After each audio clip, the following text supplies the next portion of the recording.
Imagine ler a Bíblia e entender quase tudo. Estudar a Bíblia pode parecer algo complicado, mas não é. Mostraremos a você que é possível realizar uma jornada incrível do Gênesis ao Apocalipse. Na Escola Bíblica Central, estudaremos a Bíblia toda através da abordagem cronológica. Venha ler e estudar a Bíblia com a gente. Juntos, investigaremos a cultura judaica e desvendaremos mistérios teológicos. Você aceita o desafio? Então se prepare para essa aventura espetacular que acontecerá aqui em nossa igreja. A EBC vive um ano de transformação e você faz parte disso. Estude a Bíblia e tenha a mente de Cristo. Graça e paz, meus irmãos, sejam mais uma vez bem-vindos ao nosso 31º podcast, que será desta vez o livro de Abacuque. Nós estamos nessa jornada bíblica da leitura épica, aqui na Igreja Batista Central, em Santo André, cujos líderes desse projeto é o nosso pastor Edmar Moreira e também nosso pastor, presidente da obra, pastor Hamilton Carlos Cabral. Bom, nessa manhã, para nos ajudar aqui, está o nosso irmão Navarro, está o Leandro e o Cadu, que os irmãos já conhecem, vou pedi-los para dar uma saudação aos irmãos. Olá, amados, graça e paz. Estamos aqui para refletir a respeito de um livro muito interessante, uma história de vida e uma ação sobre o povo de Israel muito, muito impactante. Um convite a todos a participar e aproveitar. Graça e paz, sejam muito bem-vindos. É um privilégio estar aqui novamente aprendendo com esses irmãos aqui e também poder compartilhar um pouco da palavra de Deus, aquilo que Deus tem nos ensinado, que vocês possam aproveitar esse momento juntamente conosco e fique conosco até o final e não deixa de curtir no final, né, Kleber? É isso aí. A graça e a paz, irmãos, é um privilégio poder estar aqui participando, né, de mais um podcast, estudando a palavra, ainda mais a respeito desse livro de Abacuque, que é um livro bastante enriquecedor, né, para os nossos dias, e trata também de um tema bastante atual, né, daquilo que nós estamos vivendo, né? Então espero que seja bênção na vida de vocês quanto nas nossas. Eu queria começar, primeiramente agradecer o Pedro, Rafa e a Esther, é isso? Eles estão aqui conosco hoje, obrigado mais uma vez. A questão dos livros dos profetas menores, às vezes a gente tem alguns, a gente decora alguns versículos deles, mas normalmente não são assuntos assim muito bem explorados, né? Assim, houve poucas pregações até sobre a história do livro, mas são livros assim, bem interessantes, né, Cadu e Leandro, eu sei como vocês veem isso. Sim, são esses profetas menores, embora poucas pessoas às vezes, né, acabem explorando melhor esses livros, né, o pessoal fica muitas vezes nos profetas maiores e não entra para poder entender o contexto do que está acontecendo nesses profetas menores, né. Tem gente, tem alguns profetas que ninguém nem conhece, né, pega Sofonias, pega, por exemplo, até mesmo o pessoal, Naum, né, e dentre outros, até o próprio Obadias, tem pessoas que nem conhecem ou sabem que livros são. Só que cada livro desse, ele está inserido num contexto histórico próprio, no momento próprio da história de Israel, no momento próprio da manifestação de Deus, e traz lições preciosas para todos nós, né? Vai mostrar como que esses homens, né, em determinado, no seu contexto, fizeram uma diferença tão grande, e esses livros vão trazer lições tão importantes para nós, né? Tem uns versículos, conforme você falou, né, Kleber, que todos nós gostamos. Você vai, por exemplo, em Abacuque, né? Tem pelo menos 2 que todos nós gostamos e cantamos, né? Que é o justo viverá pela fé, e tem ainda que a figueira não floresça e etc, né? Que a gente ama. Aí você vai para Sofonias, basicamente ninguém lembra de nenhum versículo, mas você vai para Obadias, também tão pouco, né? Mas e outro, você pega Ageu, por exemplo, Ageu capítulo 2, 8 e 9, né? Deus fala, a glória dessa última casa será maior do que a... O pessoal destaca só às vezes esses versículos, mas não observa o contexto que ele está inserido, não observa qual que é a principal mensagem do livro como um todo, né? E como que esses livros, eles têm uma relação com os nossos dias, como que eles são atuais, né? E que lições que eles trazem para nós. Sim. Vamos lá, vamos falar sobre Abacuque então. A gente, não sei se no próprio livro está, mas a gente tem o momento que ele está inserido, né? A questão dos profetas que estão ao redor dele, em que momento da história ele está inserido. Vocês querem falar um pouco, Leandro, Cadu, Navarro aqui? Quais são os profetas que estão mais ou menos na era deles? Como que está o Reino do Norte nessa situação? Não sei se os irmãos têm essas informações para compartilhar. O Abacuque, ele está ali antes, né, pelo contexto histórico, né, que o livro nos apresenta, ele está antes ali do cativeiro, né? Então, tudo indica que Jeremias e Sofonias eram contemporâneos, né, ali de Abacuque, tiveram presentes ali, né? É claro que alguns no norte, né? Sim. Abacuque no sul, né? Ali representando a tribo de Judá, né? Então, eles estão mais ou menos contidos nesse ali, né? Pré-exílico, né? Pré-exílico. Tem até umas informações interessantes, né? Porque dizem alguns estudiosos que talvez até Jeremias, eles dão pelo menos 2 datas, né? De quando que o livro poderia ter sido escrito. E dentro desse contexto, a data em que o pessoal melhor aceita seria esse período entre mais ou menos entre 600 a mais ou menos 605 a 600 mais ou menos, que esse livro teria sido escrito, né? E talvez, embora a gente não sabe se esses profetas, mesmo quando eram conterrâneos, né, usando a linguagem do nordestino, ou contemporâneos, sim, eles se conhecessem. E muito provavelmente ele fosse contemporâneo do profeta Jeremias também. Okay. Então, do outro lado. Até a minha Bíblia, que ela traça uma linha interessante acerca dessa questão da cronologia, né? Ele fala o seguinte, mais ou menos, ela pega de 630 até 580 a.C. Aí, durante esse primeiro período de 630 até 605, seria o período em que Jeremias, basicamente, ele está profetizando e avisando que vai ter a invasão do Reino Norte. Aí estão acontecendo as reformas do rei Josias, né? Sim. Vai ter o profeta Jeremias vai dar aquele sermão dele lá no templo, né, falando contra os falsos profetas e mais um monte de coisa. Vai ter uma batalha que é a batalha quando o rei Josias ele vai se levantar contra a Síria, né, que está partindo contra a Babilônia, né? Aliás, contra Jerusalém. Aliás, a Babilônia, né, a Síria vai ser ajudada pelo Egito, e no caminho, enquanto o Egito está passando nesse trajeto, vai passar por Jerusalém. Aí o rei Josias se levanta e faz o quê? Um comboio de resistência. Mas, infelizmente, o que acaba acontecendo é que ele é morto durante essa batalha, e os filhos dele, né, acaba assumindo. Aí, de 605 até o ano 600, basicamente, o faraó Neco II, né, ele vai para aquela famosa batalha, né, contra a Babilônia, que é a Batalha de Carquemes. E aí seria nesse período, basicamente, de alguns estudiosos, né, que seria o período que Abacuque está profetizando. E depois, né, Nabucodonosor ele vai atacar Jerusalém porque o próprio povo de Israel ele acaba se insurgindo contra a Babilônia. Então, por conta disso, vai aí de 590 até 580, é quando acontecem aquelas incursões, as outras incursões babilônicas, em que a nação vai cair de uma vez por todas. Mas o cenário que ele está vivendo agora, me parece, como o Leandro falou, é bem pré-exílico, mas está na iminência né, do exílio babilônico, como você deu as datas agora. Mas ele já tem informações já de Jeremias e de outros profetas que já falaram que isso vai acontecer. E ele começa agora a questionar, ele não está feliz com essa invasão babilônica. Até ele se pergunta por quê.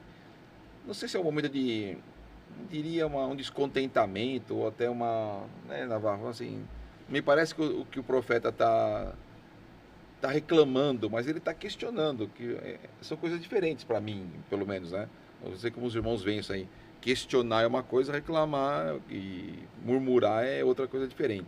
Curiosamente, Abacuque ele tem uma característica pessoal, né, que ele é bastante questionador, né?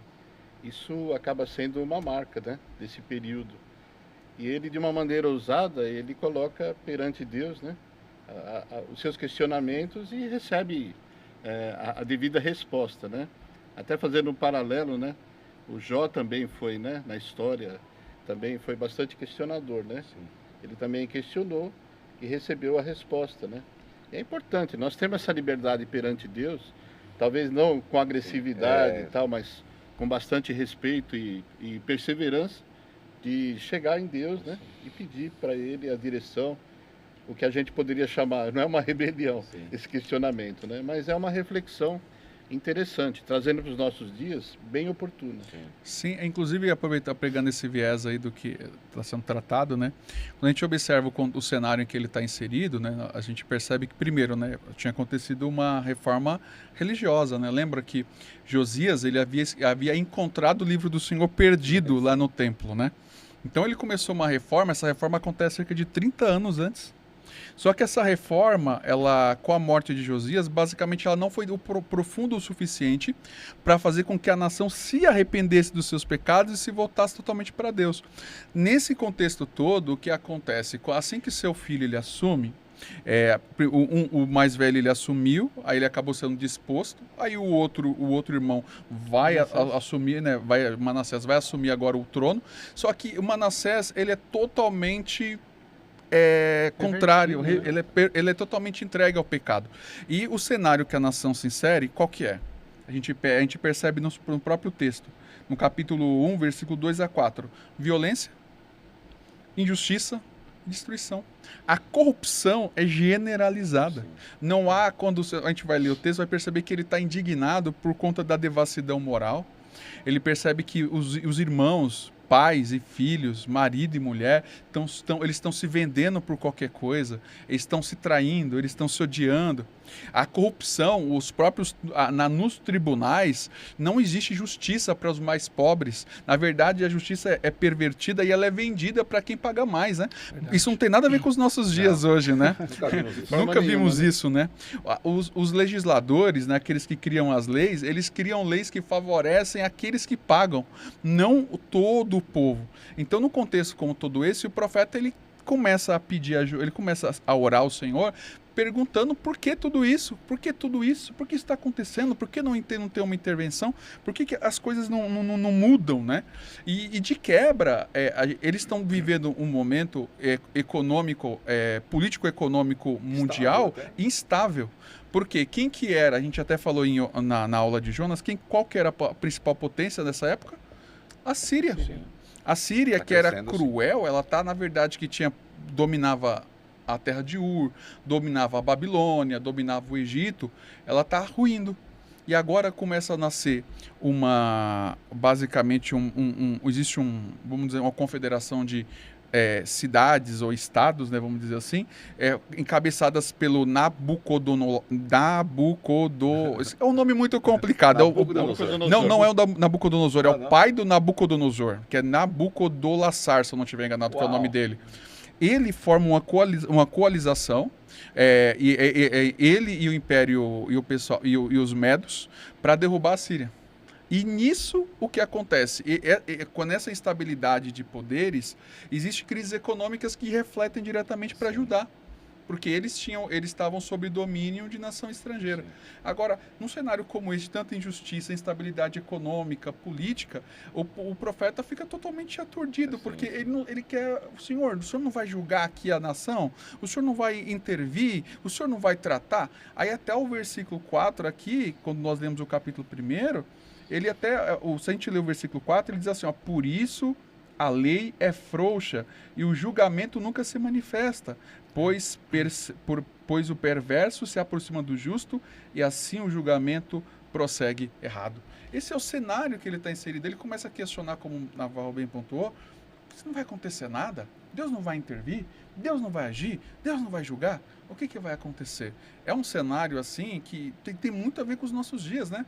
Porque a gente percebe hoje em dia, né? Quantas denúncias nós vemos na mídia de legisladores, nós vemos, quando a gente fala legisladores, vemos o Congresso Nacional envolvido em corrupção, mentiras, a gente percebe o executivo, e eu não estou falando a questão do governo A ou B, porque na verdade às vezes só troca basicamente o personagem, mas as mesmas coisas continuam se repetindo. A gente percebe a questão do próprio judiciário totalmente comprometido com pautas, né? Cadu, mas isso também, a nível até mundial a gente vê isso. Sim, exato, não apenas aqui. Mas olha só, Desculpa, só fazendo um paralelo, acho que eles rasgaram a Constituição lá também, né? Exatamente, isso não é algo novo aqui, né? Não é algo novo, não.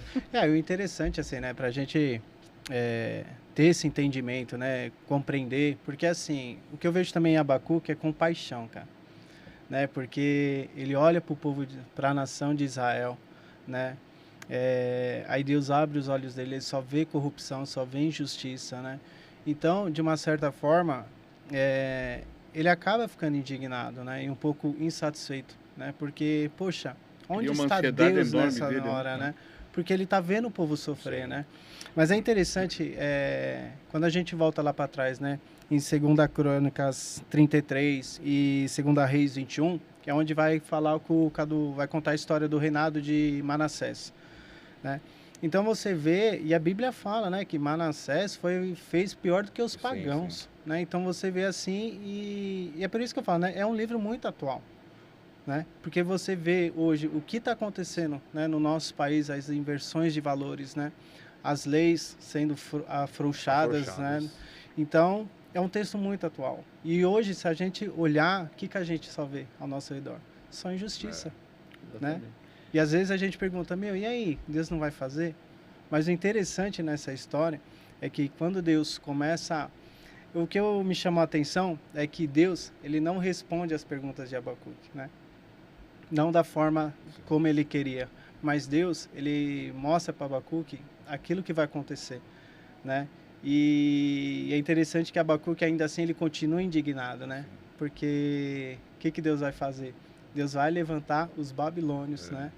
Para trazer justiça e correção para o povo de Israel. Porque ele acaba questionando, né? A forma como Deus, né?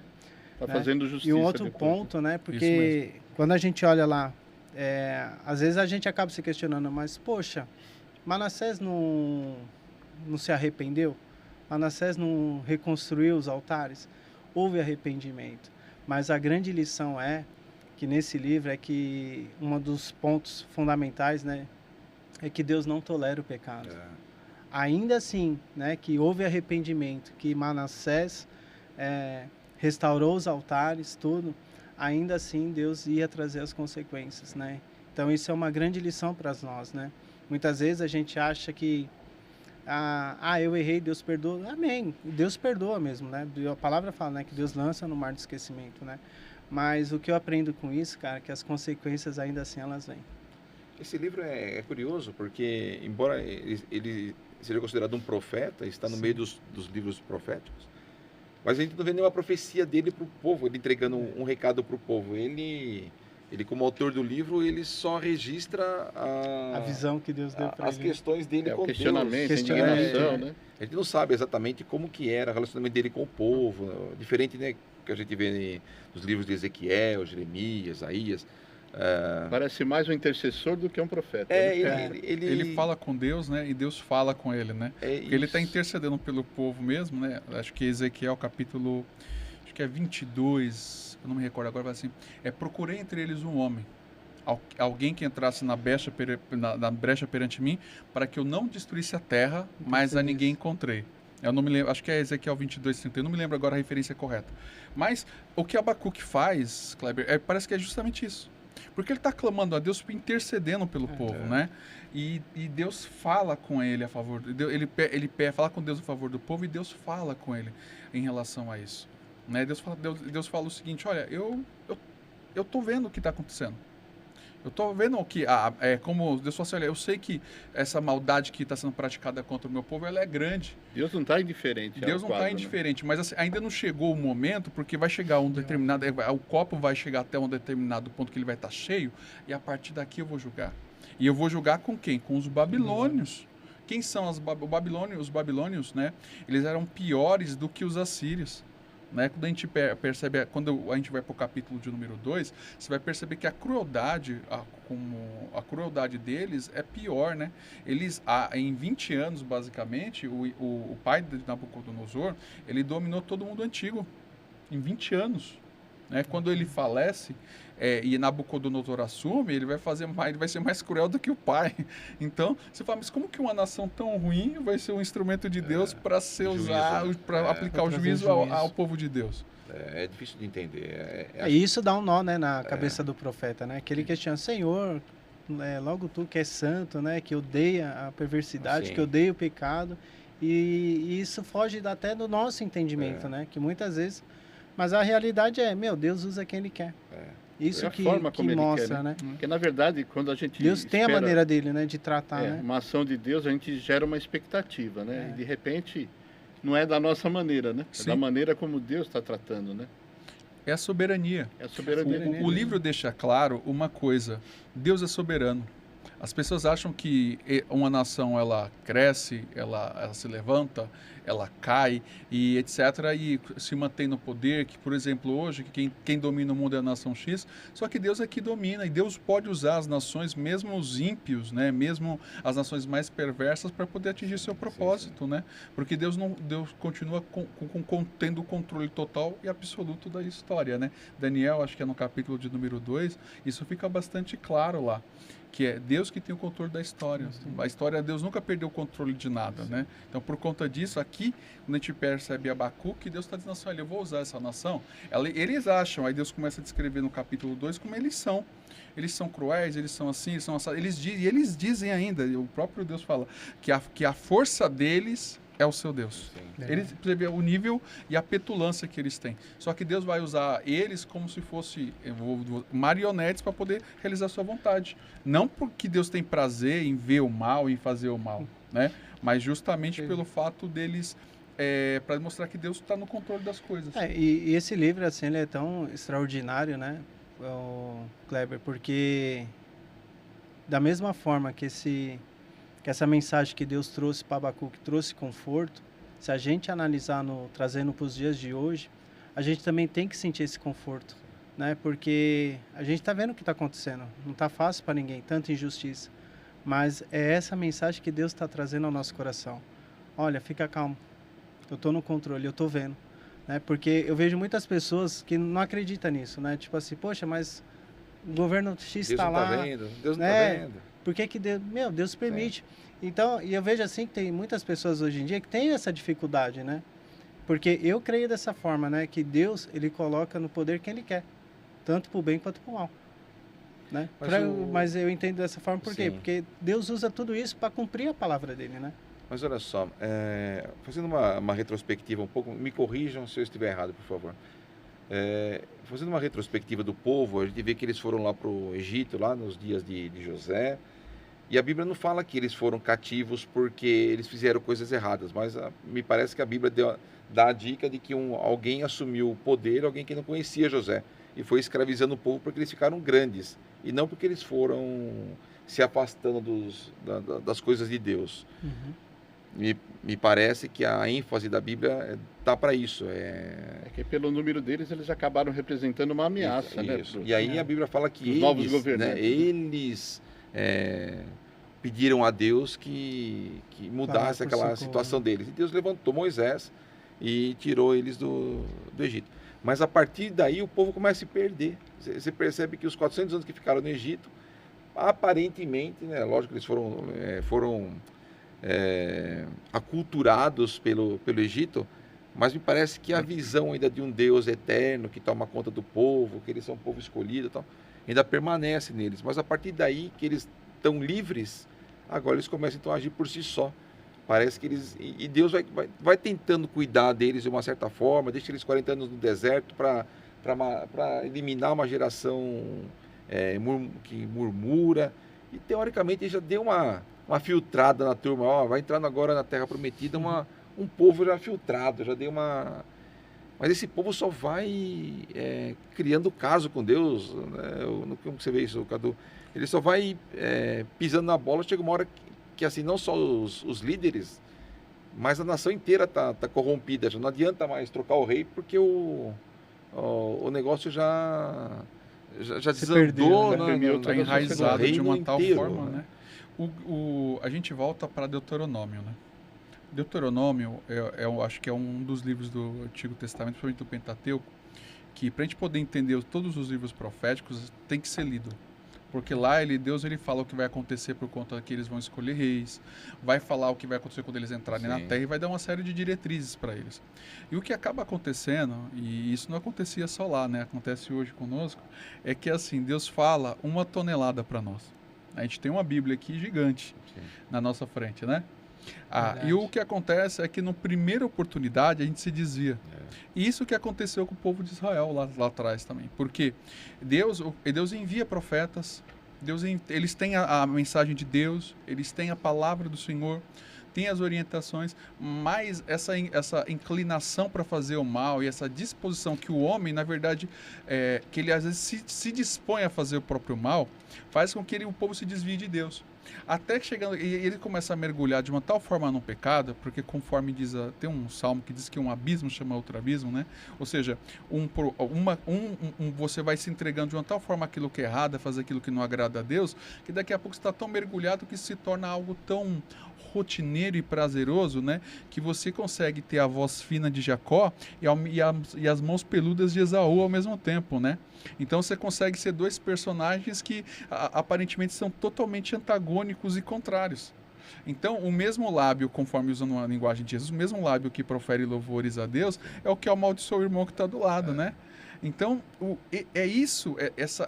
essa prática do pecado que vai se tornando algo reiterado, contínuo, né, que vai fazendo com que faz com que a ira de Deus atrai a ira de Deus sobre esse povo e faz com que eles sofram tudo isso. Inclusive até só explicando um pouco melhor uma fala que eu falei agora, que eu disse agora há pouco, falei que é como se eles fossem marionetes. Não quer dizer que Deus está pegando, roubando o livre-arbítrio deles. Mas Deus está querendo... Eu quis dizer exatamente o seguinte, que nesse contexto todo, as pessoas acham que Deus não está no controle, que as pessoas eles estão fazendo, Deus está vendo o que eles estão fazendo e Deus está usando isso para o seu propósito lá, mas eles também vão ser julgados. Isso não está anulando, na verdade, a vontade deles, o prazer e a decisão que eles tomaram de fazer aquilo que era errado.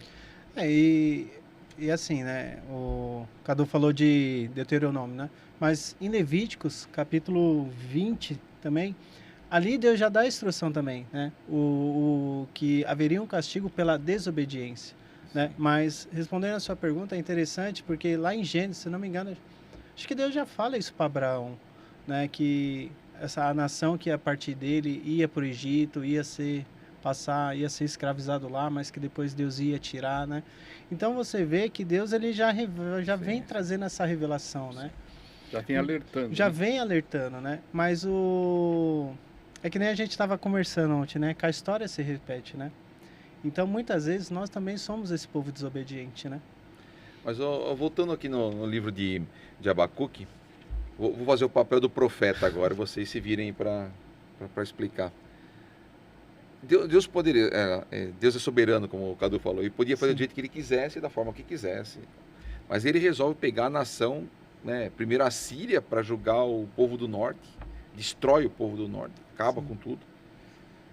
E depois aí usa a Babilônia, que também agora, como o Cadu explicou, historicamente, ele vai lá, o Império Babilônico também toma o poder do povo assírio. Sim. E aí agora é uma mega de um governo e ele destrói Jerusalém. É muito difícil você entender que Deus vai usar Deus podia usar uma pessoa de dentro. O Abacuque deve estar falando, Deus, usa eu. Manda eu lá dar um tapa na cara do nosso rei e fazer alguma coisa acontecer, mas vai usar o cara que... É o que o Cadu falou, né? Nabucodonosor, a gente lendo assim, talvez não aparenta, mas você vê que o cara mandou fazer estátua, quem não adora estátua vai para a fornalha. Então, assim, o cara não tem... Ele é um megalomaníaco, né? Ele não tem o mínimo de bondade. Mas imagina você estar numa situação sabendo que vai chegar o juízo, mas que o juízo vem por alguém que está muito, muito pior que você. É uma situação muito difícil, né? Mas tem um detalhe importante, né? Até fazendo um registro anterior, a respeito de Jonas, né?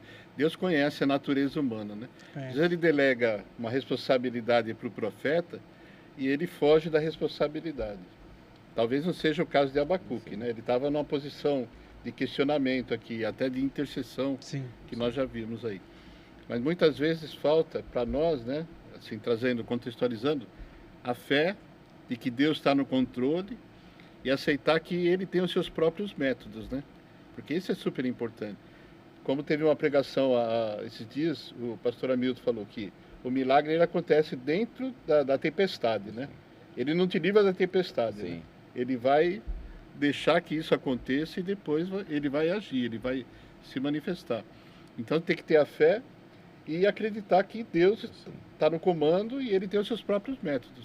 Cadu e Leandro, qual que vocês acham que é o propósito de Deus agora de levar então o povo? A gente viu lá em Ezequiel, né, quando ele tem aquela ordenança de Deus de cortar o cabelo e a barba, uma terça parte vai ser espalhada, uma outra terça parte vai morrer na espada. Então tem todas essas questões. Sim. E até o remanescente. Vocês acham que de fato esse juízo de Deus que está trazendo para Jerusalém agora é de novo um filtro para de novo peneirar as pessoas que deviam ficar em Jerusalém e o resto? O Leandro vai falar também, mas eu vou para Provérbios e usar uma palavra que é usada de forma reiterada lá. É repetida inúmeras vezes. E eu cito Apocalipse 3,19, se eu não estiver enganado. Acho que Apocalipse 3,19 diz assim, ó. Eu repreendo e castigo a todos quanto amo. Sê, pois, zeloso e arrepende-te. Então, o que acontece aqui é que essa disciplina que é aplicada aqui é uma demonstração, embora isso não quer dizer que não vai doer, não quer dizer que ela é indolor de jeito nenhum, ela vai doer, na verdade, mas isso ainda é uma demonstração do amor de Deus à nação de Israel e ao pacto feito aos pais lá atrás. Lá em Gênesis. É amor, porque Deus só disciplina aquele que Ele ama. A correção Verdade. é uma prova de amor, né? Exatamente. Eu acho uma das maiores correções uma das maiores manifestações de amor, por exemplo, que um pai tem em relação aos filhos, é a repreensão. Um pai que ele é totalmente liberal, que ele não chama atenção, que ele não corrige, é um pai que, na verdade, não está amando os filhos. Porque o pai que ama, ele impõe limites, porque os limites criam o quê? Essa disciplina vai aprender, vai fazer com que eles cresçam mais seguros, se sentindo protegidos, cuidados. Agora, quando eles são abandonados à revelia, aí o que acontece é o contrário. Leandro, mas agora, pegando esse gancho do Cadu, mas a gente tem que lembrar que o Filho de Deus, nesse caso, de amar o Filho, é o povo, né? Não é uma pessoa. Exatamente. Em especial, lógico, que a hora que Deus vai disciplinar Israel, algumas pessoas vão pagar o preço por isso. Mas é duro você entender que Deus falou, eu tolerei até agora, mas agora já deu, valeu, foi bom quando durou, mas agora eu vou acabar com tudo. A palavra fala que Deus é longânimo, né? Então Deus ele é misericordioso. Então é exatamente isso que o Cadu falou, né? Deus muitas vezes usa pessoas de fora, até mesmo o inimigo, para corrigir o seu povo, né? E isso não é que Deus está castigando, que Deus está... Mas, na verdade, é que Deus está querendo trazer essa disciplina, esse amor, né? Pelo seu povo. E aconteceu isso com o povo de Judá, né? Só que eu vejo também, outra lição que eu tiro desse livro, é que às vezes a gente tem essa impressão, né? Que o ímpio prospera, né? A pessoa faz tudo errado, está bem de vida, tem família, está tudo estruturado, mas a gente se esquece que o fim dele é a morte, né? Ele não vai ter a vida eterna. E Deus também traz essa lição para nós, sim. né? Por mais que ele está usando o povo babilônio, mas Deus também vai jogar aquela nação. Deus vai repreender e vai exterminar aquela nação. Sim. Porque Deus, ele não tolera o pecado. Ele vai julgar, né? Também ele agora. Vai julgar. Sim, vai julgar Entendeu? Nabucodonosor e a Babilônia por conta disso. Deixa eu colocar fogo nessa discussão aqui então. Vou começar com o Navarro aqui. Navarro, se vira aí nos 30 agora. Olha lá, eu vou passar a bola dos universitários. Tem chance de passar para 2. Quando a gente usa essas expressões, Deus vai usar a Babilônia, Deus vai usar Nabucodonosor e depois vai castigá-los. Às vezes, se a gente não tomar muito cuidado, dá uma impressão que Deus está sendo até injusto. Porque é masoquista, né? Tem prazer na dor, que é totalmente contrário. Navarro, vai lá e dá um soco no Cadu. Aí você vai lá dar um soco. Agora eu vou te ajudar, porque você deu um soco nele e você vai pagar. Às vezes dá a impressão que é isso, mas me parece que não é muito bem assim. Não sei como vocês enxergam essa expressão quando Deus usa. Tem uma expressão até que ele usa, acho que o meu servo Nabucodonosor, ele usa a expressão de Nabucodonosor como sendo servo dele. Tipo, eu estou mandando Nabucodonosor judiar de Judá. Mas assim, na minha concepção não é bem isso. Deus, quando a gente usa a expressão, vou dar um spoiler do que eu acho, depois eu queria que vocês falassem. Quando Deus usa a expressão, eu vou usar a Babilônia, me parece que eu entendo que é o seguinte: Deus está falando, olha, eu vou deixar eles fazerem com vocês o que eles sempre fazem. Não que Deus está apertando a Babilônia para fazer mal. Não sei como vocês entendem isso. Fala aí, Navarro. Eu creio que ele permite, né, que os inimigos, entre aspas, sejam usados como instrumento, né, da justiça de Deus. O que eu, pelo menos, depurei é que houve um exagero. Eles acabaram, né, intensificando a maldade aí, vamos dizer assim, né? E com isso, Deus não ia deixar, né? Como foi bem colocado. Tudo tem consequência, né, Leandro? Tudo tem consequência. Porque a impressão que quando Abacuque começa a indagar, né, questionar a Deus, talvez na mente dele ele acha tipo assim, poxa, o pessoal é corrupto, tá maltratando, desprezando e o pecador não tem punição, né? Então assim, vai ficar por isso mesmo. Vai ficar por isso mesmo. Então é exatamente isso que Deus está tanto usando para corrigir o povo, mas também para mostrar para Abacuque que não, que por mais que eles estão maltratando o meu povo, eles vão sofrer as consequências. Eles não vão ficar sem punição, né? E às vezes a gente tem essa dificuldade de entender, né? Porque, poxa, mas Deus não é amor? Mas Deus não é misericordioso? Mas Deus não é compassivo? Mas a palavra também não fala que Deus não fala na sua palavra que é justiça, que eu terei misericórdia de quem eu quiser? Sim. Cara, ele é Deus. Fala aí, Cadu. Eu entendo assim que Deus, ele usa o natural para, às vezes a gente espera que Deus faça coisas sobrenaturais, né? Vamos observar do ponto de vista histórico. Vamos voltar à história novamente, né? Eu sou o cara chato da história. Então, eu acho super importante isso. Veja só, a gente está vivendo um momento de instabilidade econômico-política naquela época, correto? Sim. Judá já havia se levantado, basicamente, e queria derrubar, né? Como ele estava sobre o domínio assírio, como eu falei agora há pouco, o que ele tentou fazer, né? Tentou impedir com que o Egito fosse ajudar e socorrer a Síria. Sim. Aí, por conta disso, o rei Josias foi morto no caminho. Né, no caminho aí, e eles acabam perdendo. Lá na frente, a gente vai observar que quando o rei que estava no poder, na época, quando a Babilônia está em ascensão, não se submete ao poderio da Babilônia. E se contra ele se revolta, acontecendo a partir daí a primeira derrocada. Ou seja, no cenário político, econômico, vamos dizer assim, mundial daquela época, né? O que está acontecendo são apenas conflitos de poderes, né? Alguém está brigando para querer dominar. É algo totalmente natural, vamos dizer assim. Só que esse natural aqui, das coisas que estão acontecendo, porque a Babilônia, ela quer dominar todo o mundo antigo, né? A Síria foi derrubada, o Egito está ali querendo ganhar também espaço dentro desse cenário, etc. e tal, né? Se aproveitar de tudo isso, mas acaba também perdendo para a Babilônia, vai ganhar numa primeira batalha, depois vai ter outra derrota, etc. O que acaba acontecendo nesse contexto como um todo é que Deus está usando esses fatos naturais para poder aplicar o juízo dele. E quando a gente observa isso, a gente vai até para Ezequiel, lá no capítulo 18, onde Deus fala que a responsabilidade ela é pessoal. Sim. Então o que está acontecendo é que a própria nação, ou o povo de Deus, os filhos de Deus, eles, infelizmente, pelo fato de terem rejeitado aquilo que está lá em Crônicas, que eu não me recordo a referência também, mas diz assim, se o buscardes, será achado de ti. Mas se o deixardes, rejeitar-te-á para sempre.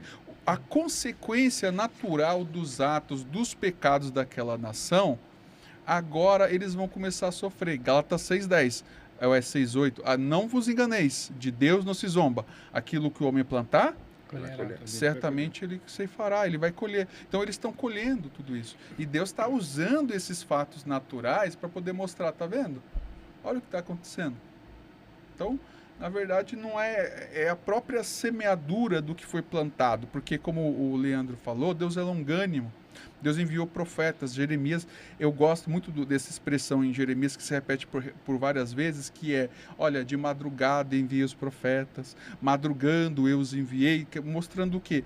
Que Deus, de forma contínua, Sim. tem chamado o povo ao arrependimento, Sim. ao conserto, a relembrar a aliança, se voltar para ele, mas infelizmente o que o povo faz é se voltar contra ele. Sim. E por conta disso, vêm as consequências. O perdão, ele pode vir, porque o perdão vai vir, né? Jeremias capítulo 29 vocês vão para o cativeiro, durante 70 anos vocês vão ficar lá, e depois dos 70 anos eu os trarei de volta. Mas vai ter um preço. Tem um preço. Né? Deus, ele perdoa os pecados, mas isso não anula As as consequências do próprio Exato. pecado. Que é isso que vai acontecer aqui justamente e é discutido no livro de Cadu, Abacuque. mas aí, se a gente pegar a parte histórica também, a gente vê que a própria tomada da Terra Santa por Israel também era um julgamento das nações que estavam ali. Sim. Até quando você vê Edom, nós já falamos isso em outra aula, Deus está julgando essas nações agora, usando Israel para julgá-las. E depois a gente vê então que agora outros impérios julgarão Israel agora. Se a gente pegar esse contexto e analisar as escrituras, por que Deus começa a trazer o povo para a Terra Prometida, né? Porque ali os caldeus, os jebuseus, tudo assim, o pecado chegou ao extremo, né? Então Deus ia começar a arrancar aquela nação para trazer o povo dele. Mas o tempo todo, Deus está orientando a nação, né? Para expulsar, para destruir tudo. Para quê? Para que não haja corrupção, para que aquilo não entre por meio do seu povo. Exato. Mas o tempo todo, o povo está desobedecendo, né? Então, assim, uma parte eles cumprem, só que a outra parte deixa de cumprir, né?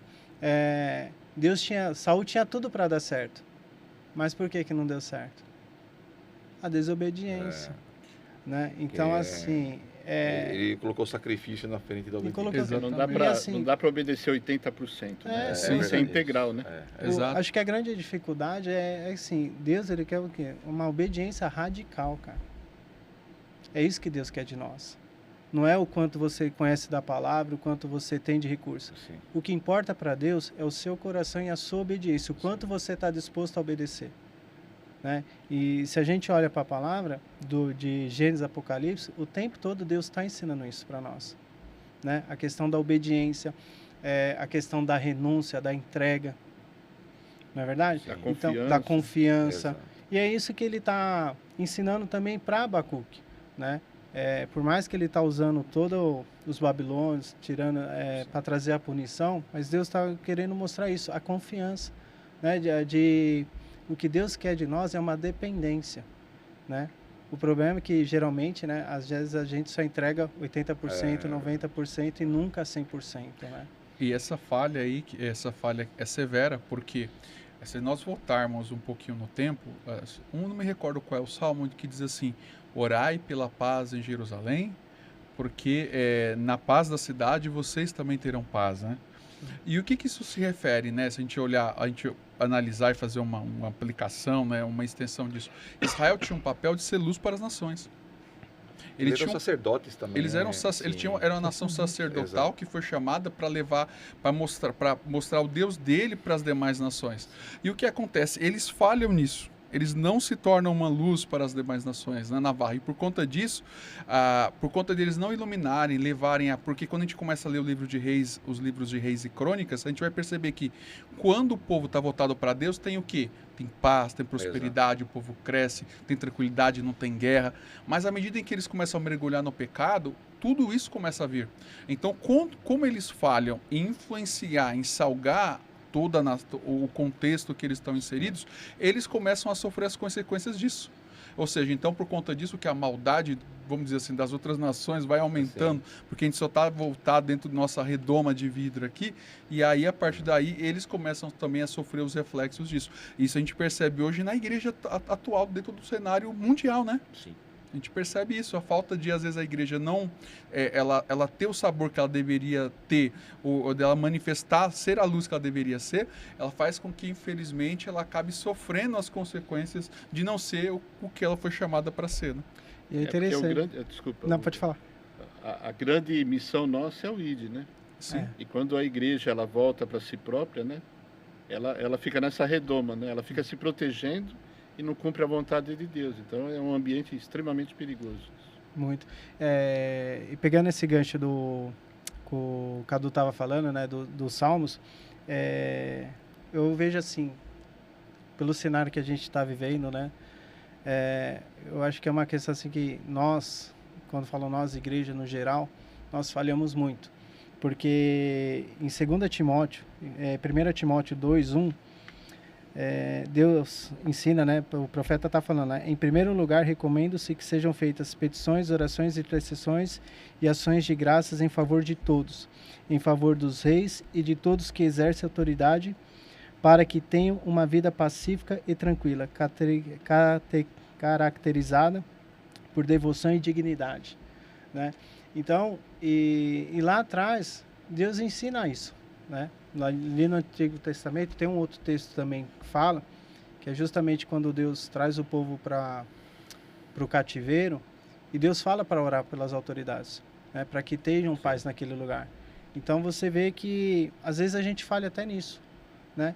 De a gente interceder, de a gente orar pelas nações, de a gente orar pelos nossos governantes, pelos nossos líderes, né? Mas é que nem o Cadu falou, às vezes a gente fica tão preso, né, em nós, essas coisas, que a gente acaba no nosso paradigma, né? E é um livro assim, voltando nele aqui, é um livro super curtinho, né? Mas traz tantas, assim, talvez não tantas lições, mas tantas reflexões interessantes. A gente falando sobre isso, o Navarro comentou até do profeta Jonas. A gente vê que Jonas vai lá, prega para Nínive, ele se converte, em aula que nós também tivemos recentemente. Mas você vê que logo depois Deus já decide destruir a cidade. Então, às vezes, a gente falou coisa, acho que uns 80, 100 anos, 100 né? a 120 anos. Então você vê que em 2, 3 gerações as coisas se perdem totalmente. Tem um livro, se não me engano, eu não vou me lembrar agora direito, mas me parece que o nome é Uma Geração Basta, ou Só Uma Geração, eu não lembro agora. Mas o narrador ele conta um pouco sobre exatamente como que em uma geração do que você aprendeu do seu pai, se você não passar para o seu filho, tudo aquilo se perdeu. Então uma geração basta para você perder tudo que foi construído. Ou ao contrário, tudo que foi perdido, se as pessoas se levantarem em uma geração, elas conseguem fazer diferença. Se não me engano, essa narração está falando um pouco sobre a Coreia do Sul, que se levantou em uma geração, eles pegaram e colocaram, durante muitos anos, eles colocaram muito recurso na educação. Eles falaram, a gente está perecendo hoje porque nosso povo é inculto. Então nós vamos pegar, ao invés de colocar dinheiro não sei aonde, vamos colocar dinheiro na educação. Vamos fazer essa geração ser uma geração que tenha conhecimento. Mas tem um paralelo da Coreia, que eles foram severos também em relação aos erros que foram cometidos, né? Sim. Eles foram implacáveis, né? Quer dizer, a justiça, Então, por um lado a educação, que é um fundamento, e por outro lado a justiça pelos atos que tinham sido cometidos. Mas pegando esse gancho, antigamente, né, a Coreia era muito radical, né, e era um povo muito miserável, né? E eu estava assistindo uma pregação de uma pastora coreana, não lembro o nome dela agora, que ela aplicou exatamente isso aqui, né? Porque ela falava que era uma época que as pessoas não tinham nem saneamento básico. E eles começaram a orar pela nação, eles começaram a orar pelo país, pelos governantes. E olha o que a Coreia se tornou hoje. Sim. Né? Então você vê que a palavra de Deus ela se cumpre, né? E como tem o poder da igreja, oração, nessa mudança, né, Leandro? Lógico, a igreja ela fez o papel dela, mas acho que ela fez o principal, cara, que é isso aqui, a orar pelos líderes, pelos governantes, para aqueles que estão no poder, né? E eu acho que a gente falha muito nisso. Né? Porque a gente está sempre criticando, às vezes até mesmo nós, cristãos, né, acaba amaldiçoando, porque o Brasil não tem jeito, que não vai para frente. Não, sim, cara, tem que mudar as nossas palavras, né? Sim. E é uma geração. E é uma geração. E como a gente vai passar isso para os nossos filhos? Acho que a gente falha nisso também, olhando por mim, né? A gente critica, fala um monte de coisa e tal, mas talvez fosse mais hora da gente ir mais abençoado que propriamente dito criticar. Mas o Abacuque não tinha muito... assim, ele já tinha uma sentença, na verdade. Ele já sabia que isso ia acontecer. Agora não Sim. adiantava mais, né, Cadu? Exato. Não tinha mais o que fazer. O cálice já basicamente estava transbordando, né? O versículo primeiro fala, né? O peso, é que depende da versão que a pessoa lê, né? Aqui fala o peso que Abacuque, o profeta, viu. Ou a sentença que o profeta viu. A minha está escrito assim, sentença revelada ao profeta Abacuque. Basicamente por quê? Porque já tinha chegado até o ponto de que, às vezes, o pecado... tem perdão para o pecado? Tem perdão para o pecado. Agora, a pessoa, às vezes, ela se torna... Ela vai pecando de uma tal forma que até o apóstolo Paulo usa um termo no Novo Testamento, acho que é em Timóteo ele usa esse termo, que diz assim, que a mente da pessoa fica cauterizada pelo pecado. Ou seja, o pecado se torna...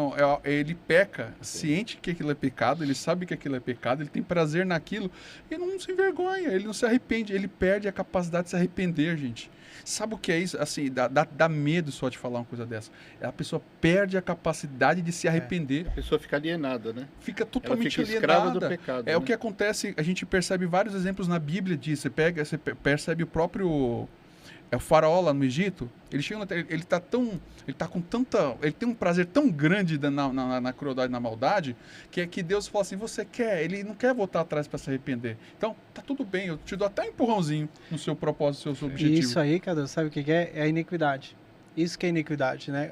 Porque enquanto você peca, ainda há aquele temor no seu coração e você luta por aquilo, cara, ainda assim você tem um temor de Deus. Mas quando a iniquidade se estabelece sobre a sua vida, é exatamente isso, né? O que é iniquidade? É quando você pega e aquilo já não tem mais efeito nenhum. Aquilo já se tornou tão natural para você que você já não está nem mais aí. Ou seja, o temor de Deus já não tem mais, né? Então, e Deus é longânimo, né? Então, e é exatamente isso que Deus está ensinando para Abacuque, né? Então, às vezes a gente critica a Deus, né? Falando, poxa, mas Deus é cruel, é injusto. Não, Deus é amor, é longânimo. Porque Ele está dando tempo. É nós que, às vezes, está com o coração endurecido e que a gente não quer se arrepender, a gente não quer voltar atrás. Só que quando chega as consequências, aí a gente vai ficar o quê? Vai ficar com raiva de Deus. Exato. Né? Vai ficar de cara virada, vai querer se afastar. Porque Deus é injusto, Deus não se importou comigo. Colocar a culpa em Deus, né? A culpa nunca é nossa, é culpa E aí de é Deus, onde né? entra a iniquidade, né? Exato. E isso tudo a gente vai perceber, a gente começa a fazer a mesma atitude, porque o profeta ele vai começar a questionar, porque ele não entende, né? Inclusive, ele não entende o que vai acontecer, mas porque a nossa mente é limitada. A gente não consegue entender todo o propósito divino. Não é? Jó não entendeu, como pegando o viés do Navarro no começo, ele não entendeu o propósito divino. O salmista, no Salmo 73, quando ele começa a questionar a aparente prosperidade dos ímpios, né? O Salmo 37, um outro salmo também fala um assunto semelhante, né? E Provérbios está cheio disso também. Ele não consegue entender por que o ímpio prospera, porque aparentemente o mal está imperando, porque aparentemente tantas injustiças ocorrem e Deus permite, né? Por que Deus permite tantas guerras? A gente pega a Primeira Guerra Mundial, a Segunda Guerra Mundial, a gente pega essa questão das guerras que existem hoje e outras que existiram durante o transcorrer da história. Por que Deus permite tanta coisa e tanta maldade na Bíblia? Por que tantas guerras, tudo isso? A gente não consegue entender os propósitos divinos, né? E o cerne do profeta, ele quer entender como que Deus faz as coisas, os métodos, ele quer tentar colocar Deus dentro de um tubo de ensaio, né? E os seus desígnios, ele quer entender, mas ele não consegue compreender tudo isso. Mas essa é a grande crise existencial que ele tem. Mas o que acaba ocorrendo é que ele chega, né, e o capítulo de número 2, versículo 4, que é a chave do livro, né, o versículo-chave do livro, ele fala lá, o próprio Deus diz assim, ó, eis que a alma dele, que é orgulhosa, não é reta nele. E aí ele está se referindo aqui sobre a Babilônia, né? Sim. Mas ele diz o versículo 4, mas o justo viverá pela sua fé. Sim. Isso quer dizer que a gente não vai compreender sempre todos os desígnios e todos os propósitos de Deus. Eu tenho certeza absoluta que Jó passou por tudo o que ele passou, e ele é um personagem histórico, e existiu, não é uma parábola, uma ficção, uma história, uma novela que foi criada. Ele existiu, vários testemunhos da Bíblia falam que ele era um personagem histórico. Ele morreu e não entendeu tudo o que aconteceu com ele. A gente está lendo Abacuque hoje, é mais de 2.500 anos depois do fato que aconteceu, e a gente não entende como tudo aquilo aconteceu. A gente está tentando criar teoria aqui, né? Mas a chave é essa, né? Não tentar entender, é aceitar pela fé. Aceitar, né? Pela fé. Porque isso vai fazer a diferença. Isso. Imagina se Noé fosse tentar entender o projeto de Deus. Ele teria, né? Não teria Ficado construído a 120 arca. anos construído construindo a arca. arca, né? Para que eu vou fazer isso, né? Por que eu vou... Então ele ia colocar uma série de questionamentos. Cara, e é tão interessante, né? Voltando à questão da obediência, né? Porque Deus só falou uma única vez com Noé, né? Pois é. E Noé obedeceu. E às vezes Deus fala É. conosco e a Mas a gente gente resiste. resiste. Mas a questão é assim, a gente está sensível à voz de Deus. Esse Sensível. cara, por exemplo, ele começa o versículo assim, é a sentença que Deus me... Ele escreveu o livro, a sentença que Deus me deu. Então ele está vendo que os dias estão chegando, de fato, agora está no desespero. Tudo aquilo que ele ouviu dos profetas, do Ezequiel, do Jeremias, ele ouviu, mas agora Deus falou para ele, ó, nego, tá chegando. E aí ele começa a questionar, ele começa a se lamentar. Mas o que eu acho legal é que Deus vai fazendo um tratamento nele. É um livro tão pequenininho, né? 3 capítulos. Até eu falei isso em outro podcast, não sei se estava com os irmãos. A gente, quando lê a Bíblia assim meio atropelado, dá a impressão que as coisas aconteceram tão rapidamente, né? Um único dia. Deus chama o Jonas foge, vai no navio, o navio, os caras jogam ele no mar, o peixe come, 3 dias está em Nínive, ele entra lá dentro, faz uma pregação e todo mundo se arrepende, em 4 dias está resolvido o negócio. Acabou. A impressão que dá é isso. Mas não é isso. Deus vai tratando as coisas de uma forma assim... Às vezes é lenta, paulatina, contínua, né? Exatamente. Então, assim, Deus foi tratando esse cara. Você vê que a oração dele, do capítulo 3, que até a minha versão traz assim, ó. Oração do profeta Abacuque sob a forma de canto. É um Você salmo, vê? né? Então salmo. ele já compõe como fosse uma música, que tanto mexe com os corações da gente, a música tem esse poder, né? Mas... E aí tem o famoso versículo que o Cadu já falou, ainda que a figueira não floresça. Você vê que todo aquele questionamento que ele tinha lá no começo, Deus não pode ser assim, eu não acredito, eu não aceito, que os babilônicos vão fazer isso com a gente, não é possível, os caras são mal, não. Aí agora ele já está num outro tom. Se rendeu, né? Se rende. Ele está num outro... É o jeito de Deus tratar as pessoas. Eu acho isso formidável. Pegando esse viés que você falou, que dá a entender também assim, né? Que Deus está esticando o profeta, né? Porque até então ele esperava, ele conhecia Deus agindo de uma forma, né? E agora Deus começa a se revelar para ele de outra forma, né? Sim.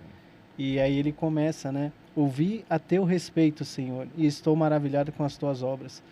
Neste momento de tanta necessidade, ajuda-nos outra vez como fizeste no passado. Né? Então você vê a forma que Deus vai se revelando e vai também esticando o profeta, esticando a fé, a confiança. Né? Então essa é uma das lições também que esse livro traz para nós. Né? Que Deus trata o profeta, que Deus trata, para ele levar a mensagem. Né? Para levar a mensagem, mas também a confiança, né? A dependência na fé. Senhor, não importa o que aconteça, eu ainda assim me alegrarei no Senhor. E eu estou confiante no Senhor. Até fazendo o papel do incrédulo, né? A teoria é maravilhosa, né? A teoria é perfeita isso daí. Nossa, seja dependente, confie, creia. Agora, quando você está passando pelo problema, já é algo totalmente diferente, né? Mas esse é um processo. Ou seja, às vezes você vai passar por um problema pequeno, aí você vai vencer. Aí vai vir um problema maior. Você vai vencer. Aí às vezes você vai encontrar um problema que você não vai ter solução. Você vai até falhar em relação àquilo. Mas você continua confiando. A questão de você, às vezes você aceita, você crê, agradece a Deus por aquilo e você segue confiando em Deus. É o que o profeta fala no versículo 17 e 18. Ele fala, ainda que, é o texto, né? Ainda que a figueira não floresça, nem haja fruto nas videiras, ainda que o trabalho da oliveira falhe e os campos não produzam alimento, ainda que o rebanho seja cortado do seu aprisco e não haja gado nos estábulos, ainda assim regozijarei no Senhor, exultarei no Deus da minha salvação. O Senhor Deus é a minha força, e Ele fará os meus pés como o das corças, me fará andar sobre os meus lugares altos. Ou seja, ele está falando, independente de tudo isso, e quando a gente olha assim, é uma linguagem bonita da época, né? Porque Ele fala ele muito fala assim, poético. é muito poético, né? Mas sim. se você fala assim, ainda que eu fique desempregado, ainda que eu fique doente, ainda que eu perca a minha família, ainda que meus projetos falhem, ainda que eu fracasse em tudo que eu intente fazer, ainda que eu seja tudo que eu injustiçado. queira, que eu seja injustiçado, acusado, etc., eu vou continuar crendo em Ti. O Senhor vai continuar sendo meu Deus, né? A gente percebe que no Novo Testamento tem um texto que passa assim, todo mundo lê e passa reto e não observa. Lucas capítulo 16, do 19 ao 31, quando fala da história do rico e do Lázaro. Lázaro, ele era pobre, mendigo, e ele morreu, ele cria em Deus. Ele cria. A Bíblia diz que ele morreu, quando ele morre vai para onde? Vai para o seio de Abraão, lá. Sim. Foi salvo. Agora, ele era alguém que cria em Deus, era pobre e mendigava o pão. E aí? Não teve essa vida. Responde aí, responde transformada, esse né? mistério. Sim. Mas ele cria em Deus e depende das circunstâncias. E o que nós somos chamados a fazer é isso. É crer e depende das circunstâncias. Porque a nossa fé e a nossa confiança não tem que estar baseada naquilo que nós temos, possuímos, Mas de ou conquistas, somos. né? Mas tem que estar baseada em quem Deus é. E a nossa grande falha, onde Israel falhou, e eu falo, nós falhamos rotineiramente, repetindo os mesmos erros que eles, é porque nós não conhecemos o caráter e a pessoa de Deus. Esse é o grande problema, esse é o cerne de tudo. Isso que eu ia falar. Eu acho que para Abacuque chegar nesse ponto de usar esses versículos que o Cadu citou, teve o trabalhar de Deus mesmo. Teve O processo. teve o processo dele reconhecer de fato essa bondade e a misericórdia de Deus, né? E a dependência. E a dependência. Eu costumo brincar assim, né? Brincar entre aspas, né? Falar assim que o diferente de você caminhar com Deus é que com Deus não tem teoria, né? É tudo na prática, né? Então, assim, eu nunca vi alguém crescer, cara, numa zona de conforto. Nunca vi alguém desenvolver sua fé numa zona de conforto, né? Então, e a gente tem que entender que a nossa vida, elas são feitas de fases. E às vezes Deus está te levando para um novo nível. Só que para você amadurecer naquele novo nível, às vezes Deus vai arrancar tudo de você. Né? Porque é que nem o Cadu falou. O que mais importa para Deus, cara, não é o que você tem, o que você conquistou, mas é o seu coração. Né? Deus, ele pode te dar o que você quiser. Mas se você não tiver com o seu coração nele, cara, Deus não vai fazer. Enquanto Deus não trabalhar isso. Enquanto não tratar, é o processo. Enquanto não tratar. É o processo. Lento, paulatino e É contínuo. verdade. Lembra disso, Naval. Por isso que Jó, foi interessante o diálogo de Jó com a esposa, né? Ele falava, antes ele conhecia de ouvir falar e agora de andar. A experiência que ele teve com Deus, né? Mesmo sendo privado de tudo aquilo que, bens materiais, família e tudo mais, agora ele conhece o Deus real, né? Para ele subir um novo nível, o que Deus fez? Tirou tudo. Tirou tudo. Muito difícil. Difícil entender às vezes. E era o maior medo dele, né? A gente não vai discutir Jó aqui, mas o temia, maior medo de Jó. E ele fala isso, né? Sim. Uma experiência super rica. Né? Exato. Porque, na verdade, assim, quem conta testemunho, irmão, testemunho não é assim, nossa, gente. Esses dias eu tava lá em Dubai, tava lá passeando. Assim, não é ter um testemunho, né?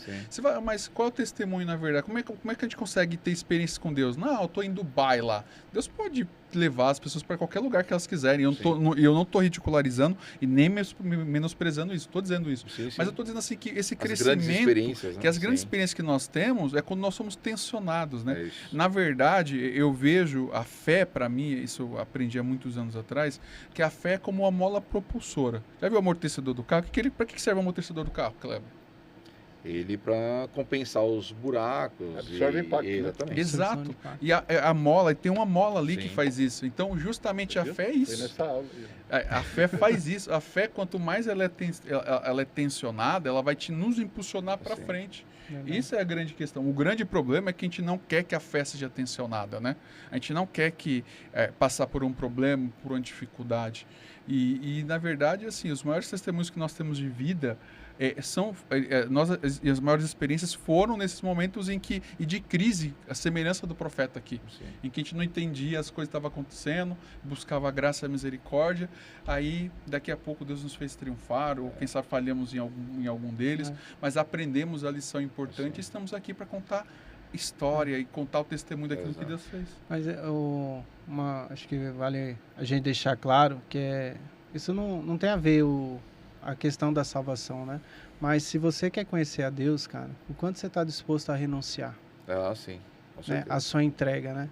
Porque não tem como você ir mais pro profundo com Deus, de você ter essa intimidade, se não houver renúncia, se não houver entrega, né? O problema é que hoje, muitas vezes, a gente negocia isso, né? É verdade. Tem que se preservar, né? A gente tenta se preservar, né? Eu não vou me entregar mais, porque senão Deus vai apertar, Deus vai começar a arrancar dali. Sim. Então isso a gente tem que ficar muito alerta com isso, né? O profeta tinha essa opção, né? Quando Deus falou para ele, vou te mostrar o que vai acontecer daqui a pouquinho, ele falou, não, senhor, não mostra para mim, não, mostra para Cadu. É melhor não mostrar não, para não ficar sugestionando. É bem isso aí mesmo. Muito bom. Algum comentário a mais, meus irmãos, do livro que vocês acham pertinente de compartilhar com o pessoal que está em casa? A Esther não acha? Tem alguma coisa para acrescentar, não? Não? Só duas curiosidades. Uma eu vou copiar do Naval, que é uma que todo mundo cita, né? Lá no capítulo de número 2, versículo... Acho que é o capítulo 2, né, Navarro? Que fala sobre Deus manda assim, olha, escreve a mensagem numa tábua bem grande, porque quem passar correndo vai ler. É o outdoor, né? A gente percebe que poderia até dizer que é o outdoor. Mas uma outra curiosidade que a gente tem no livro aqui é bem interessante, que tem uma expressão que é usada aqui, quando ele fala, aqui acho que é no capítulo 1, versículo 2, quando ele capítulo 1, versículo 4, 2 a 4, quando ele fala sobre violência, essa palavrinha aqui no original, sabe como ela se chama? No hebraico massorético? Hamas, que significa derramamento de crueldade com derramamento de sangue.